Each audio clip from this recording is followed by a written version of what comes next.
Hello and welcome, my dear parents and amazing, brilliant students. How are you all? How's the जोश? And मुझे पता है ये बहुत हाई होने वाला है.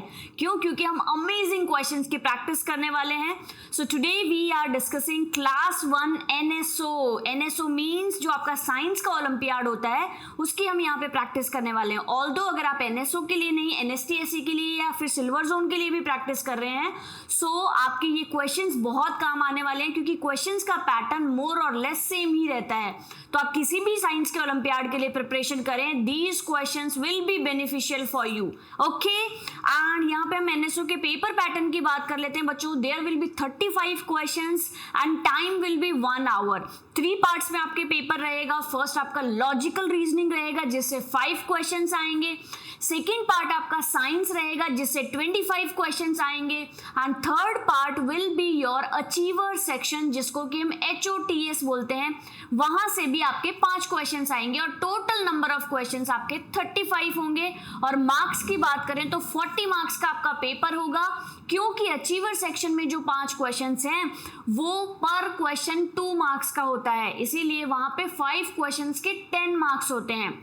सो दैट इज वाई मार्क्स जो हमारे होंगे टोटल वो 40 मार्क्स का पेपर होगा. राइट, अब हम बात करते हैं सिलेबस की.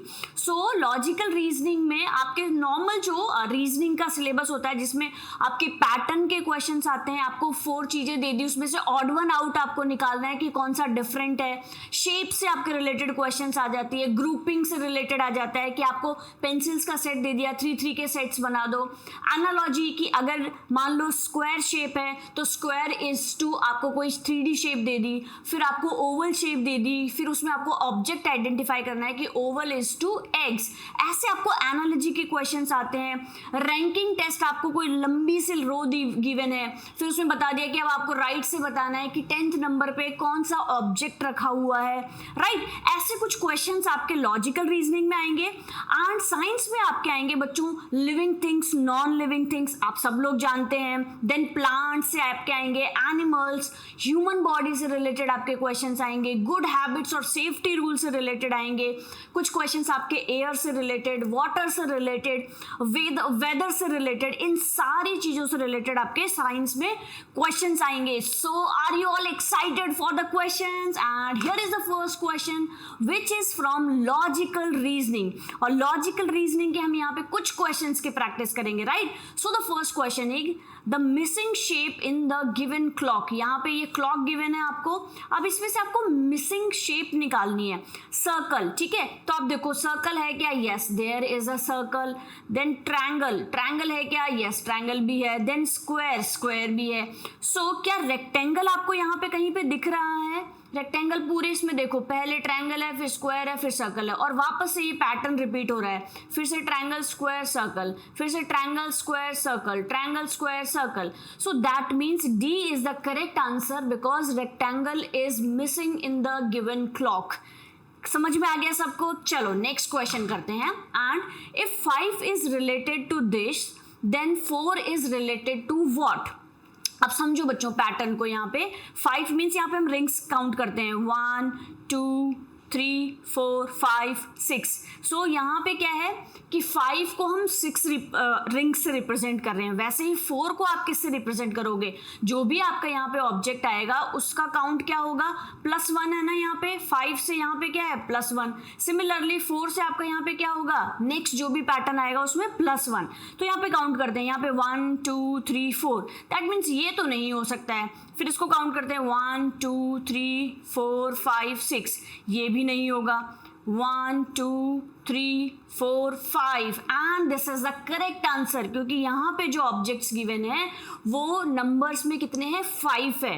एंड ये भी कर लो, देखो 1 2 3 4. तो ये भी आपका करेक्ट आंसर नहीं हो सकता है. And you are doing so nice my dear students. Pat your back and say शाबाश टू योरसेल्फ. ऑल्दो आपका आंसर नहीं भी आया करेक्ट तो भी आपको अपने आप को शाबाश बोलना है because you are doing difficult questions और उन डिफिकल्ट क्वेश्चंस को आप प्रैक्टिस कर रहे हो, यही बहुत बड़ी बात है. ठीक है, so well done, I am so proud of you. And the next question is Sanchit wakes up in the dash to go to school. अब स्कूल में कब जाते हो आप? in the morning, in the night, in the afternoon, in the evening. Easy question. So the correct answer is option number A. Sanchit wakes up in the morning to go to school. संचित कब उठता है? Morning में उठता है. कहाँ पे जाने के लिए? स्कूल जाने के लिए, राइट? सो आई नो थोड़ा सा सेंटेंस को पढ़ना थोड़ा डिफिकल्ट होता है, बट इट्स टोटली फाइन. धीरे धीरे आप सेंटेंस को पढ़ना सीख जाओगे और हम आने वाले वीडियोस में ये भी बात करेंगे कि कैसे आप सेंटेंसेस को पढ़ सकते हैं easy way में. So the next section is from science section and it is my favorite section. Okay, so the question is, look at the given picture. आपको पिक्चर को देखना है. Complete the following sentence. और यहाँ पे जो है आएगा उसको कंप्लीट करना है. Always cross the road at dash crossing. और यहाँ पे देख के समझ में आ रहा है आपको ये क्या है? Zebra crossing. तो रोड को कब क्रॉस करते हैं?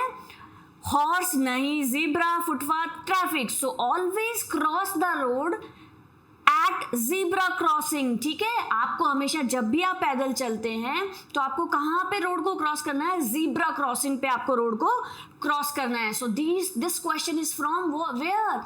Traffic. Yes. So the next question is dash. ये क्या है? एक प्लांट है बच्चों. ठीक है, plant is a living thing because living thing क्यों है? क्योंकि इट ग्रोज. यस, ये ग्रो होता है. पहले छोटू सा होता है, फिर ओवर द टाइम बड़ा हो जाता है. It can make more of its kind. ये अपने जैसे. यस, इससे बेबीज ग्रो होते हैं ना, एक प्लांट से दूसरे प्लांट. It breathe. यस, ये आपके ऑक्सीजन, कार्बन डाइऑक्साइड सबको पता है ना, ये ब्रीथ भी करते हैं. So the correct answer should be option number D because ये सारी चीजें कर रहा है. So the correct answer will be all of these. Well done. The next question is select the correct option. सही ऑप्शन चूज करना है. ये कौन है? गिल्लू गिलहरी squirrel lives in water. Water में रहती है क्या? No no no. ये कौन है? Ostrich. Ostrich can fly. No, ostrich आपका फ्लाई नहीं कर सकता है. डैश. ये कौन है? बेयर. तो बेयर क्या है? It is the largest living animal. No no no. कौन है? मुझे कमेंट सेक्शन में बताना. सो ये भी आपका आंसर नहीं हो सकता. डैश. ये कौन है? Cockroach has 6 legs. यस, इसके 6 लेग्स होते हैं. फटाफट से काउंट करो. 1 2 3 4 5 6. यस, ये इंसेक्ट है एंड इसके कितने लेग्स है? 6. सो that is why this is the correct answer. देखो कितने इजी क्वेश्चंस हैं, बहुत बस फोकस होके समझना है.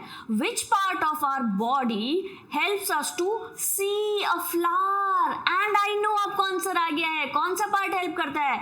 It is option number A. Eye के थ्रू ही तो हम फ्लावर को देखते हैं. नोज से देखते हैं क्या? नो. ईयर से देखते हैं? No.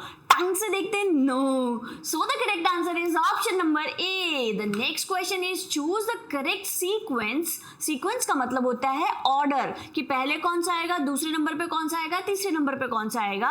Words to complete the paragraph given below. ये जो पैराग्राफ गिवन है इसमें कौन से वर्ड्स एग्जैक्टली फिट होंगे? अब देखो, समर डेज आर डैश. अब समर डेज क्या कोल्ड होंगे क्या? यहाँ पे कोल्ड गिवन है. नहीं, बिल्कुल भी नहीं. समर डेज रेनी होंगे क्या? बिल्कुल भी नहीं. समर डेज विंडी होंगे क्या? नहीं. सो समर डेज क्या होंगे? हम पूरा चेक करेंगे. हॉट होते हैं. सो पहले ऑप्शन में क्या आ गया आपका? Hot. Summer days are hot while, जबकि विंटर डेज आर क्या होंगे? विंटर डेज कैसे होंगे? कोल्ड. सो सेकेंड ऑप्शन में क्या है यहाँ पे? Cold. So a strong wind blows on. अब हवाएं कब चलती है? Windy day. कौन से डे पे चलती है वो? विंडी डे पे. Monsoon days are dash. Monsoon में क्या होता है भाई? बारिश ही तो होती है. तो मॉनसून कैसे है? Monsoon days are rainy. So the correct answer is option number C. Got it. Well done. You are doing so great. And the next section is achiever section, जिसको कि हम HOTA section भी बोलते हैं. And यहाँ पे पर question आपके 1 क्वेश्चन का बच्चों कितने मार्क्स होंगे? There will be 2 marks. Okay. So the question is which among the following plant are creeper? अब समझो, creeper plant कौन से करते हैं? जो creep करते हैं, जो कि क्या करते हैं? जमीन पे लेट जाते हैं ऐसे रेंग रेंग के. creep मतलब होता है ऐसे रेंग रेंग के चलना, creep करना, crawl करना. So देखो यहाँ पे ये जो 4th और 5th है, ये आपको दिख नहीं रहा है कि ये एकदम नीचे लेटे हुए हैं. So that means ये जो plant है, these are the creeper plants. ये जो बाकी हैं, ये देखो ये climb कर रहे हैं, किसी ना किसी चीज के हेल्प से, सपोर्ट से क्या कर रहे हैं? क्लाइंब कर रहे हैं. So these plants are called what? Climbers. ठीक है, आप लोग पढ़ोगे साइंस में climbers, creepers, herbs, shrubs. Herbs कौन होते हैं? जो छोटे से प्लांट होते हैं, जैसे कि आपका मिंट हो गया, कोरिएंडर हो गया, धनिया। श्रब्स कौन से होते हैं? जो थोड़े बड़े होते हैं, जैसे कि रोज प्लांट हो गया, तुलसी प्लांट हो गया, राइट। हर्ब हो गया, श्रब हो गया। क्रीपर जो कि ग्राउंड पे क्रीप करते हैं, जैसे कि यहाँ पे पंपकिन हो गया, राइट। क्लाइंबर्स जो कि क्लाइंब करते हैं, जैसे पीस का होता है, ग्रेप्स का होता है, मनी प्लांट होता है। So these are the example of climbers. And the last is trees, जो कि मैंगो ट्री, जाइंट जो पेड़ होते हैं आपके, बैनियन ट्री, नीम ट्री। सो यहाँ पे हमसे क्या पूछा? Creepers. So I hope this question is clear and correct answer should be option number B, which is 4 and 5, जो कि क्या करते हैं? छोटे बेबीज ऐसे क्रॉल करते हैं ना, ऐसे ऐसे ऐसे, वैसे ही ये भी क्या करते हैं? वाटरमेलन आपका क्रीपर है, पंपकिन आपका क्या है? क्रीपर है। And the last question of this video is on your screens now. Richa did an activity as shown here. She observed bubbles coming out of the glass. ठीक है, glass से क्या हो रहे हैं? यहाँ पे ये बबल्स बाहर निकल रहे हैं। What does this activity shows? ये this question is from air chapter. So the empty glass is filled with air. कि जो empty glass होता है उसमें एयर के पार्टिकल्स तो होते ही है ना, सबको पता है हमको। हम एयर को ऐसे कोई पकड़ तो सकते नहीं है, तो जो भी अगर आपका खाली ग्लास है उसमें एयर के पार्टिकल्स हैं। सो ये भी करेक्ट स्टेटमेंट है। Water displaces air in the water. जैसे ही बच्चों आपने सब ये एक्टिविटी पक्का डेफिनेटली ना बैदिंग के टाइम पे की होगी, नहाते हुए आप सब लोग क्या करते हैं? जो मग होता है, उस मग को कभी कभी आपने टब में ऐसे उल्टा किया होगा ना, तो आपने देखा होगा छोटे छोटे से बबल्स बाहर निकलते हैं, राइट। तो वो क्यों होता है? क्योंकि उस मग के अंदर भी क्या होती है? एयर होती है। और जैसे ही आप उसको उल्टा करते हो वाटर के अंदर, तो वो क्या करता है? Water displaces air in the glass. क्योंकि अब वाटर को अंदर जाना है, तो वाटर क्या कर देता है? उसको, जो उसके अंदर ऑलरेडी एयर है, उसको डिस्प्लेस कर देता है वहां पे, ठीक है। So this is also correct. Air comes out of the water in the form of bubbles. और वो जो एयर होती है, जब वाटर उसको डिस्प्लेस करता है, हटाता है, तो वो जो एयर है वो कैसे हमें दिखती है बाहर? बबल्स की फॉर्म में दिखती है। सो ये सारे जो स्टेटमेंट्स है ना वो करेक्ट है। सो that is why the correct answer should be option number D, which is all of these. इस एक्टिविटी को आपको क्या करना है? घर पे करके देखना है। जब भी आप क्या करने जाएंगे? जब भी आप नहाने जाएंगे तो आपको टब के अंदर क्या करना है? टब के अंदर आपको एक जो मग होता है, उस मग को उल्टा डाल के ऐसे पानी के अंदर डालना है और फिर देखना है उसमें से बबल्स निकलते हैं या नहीं निकलते हैं। बबल्स निकल रहे हैं, दैट मीन्स उस मग के अंदर क्या थी? एयर थी, जो कि बबल्स की फॉर्म में बाहर निकल रहे हैं। I hope this question is crystal clear to all of you and concept भी क्लियर हो गया होगा, क्योंकि मोस्ट इंपॉर्टेंट है आपका कॉन्सेप्ट क्लियर होना। So that's it for today my dear students. If you like this video, please do like, share and subscribe this channel because it is completely free for you, but इससे मुझे value मिलती है। So subscribe करें और आप अपने किसी एक फ्रेंड के साथ इस वीडियो को जरूर शेयर करें। Thank you so much. आने वाले वीडियोस में और आप किस टाइप की चीजें देखना चाहते हैं मुझे कमेंट करें। जिस भी वीडियो में आप जाके कमेंट कर सकते हैं वहां जाकर के मुझे जरूर बताएं। Bye bye, take care. I wish you all the very best my dear students for your bright future. बहुत जबरदस्त आप अपनी लाइफ में अमेजिंग चीजें करने वाले हो। यस, मुझे पूरा पता है। सो से शाबाश टू योरसेल्फ। जो भी आपने मेरे साथ किया उसके लिए अपने आप को शाबाशी दें एंड मिलते हैं नेक्स्ट वीडियो में। Till then, bye bye, take care.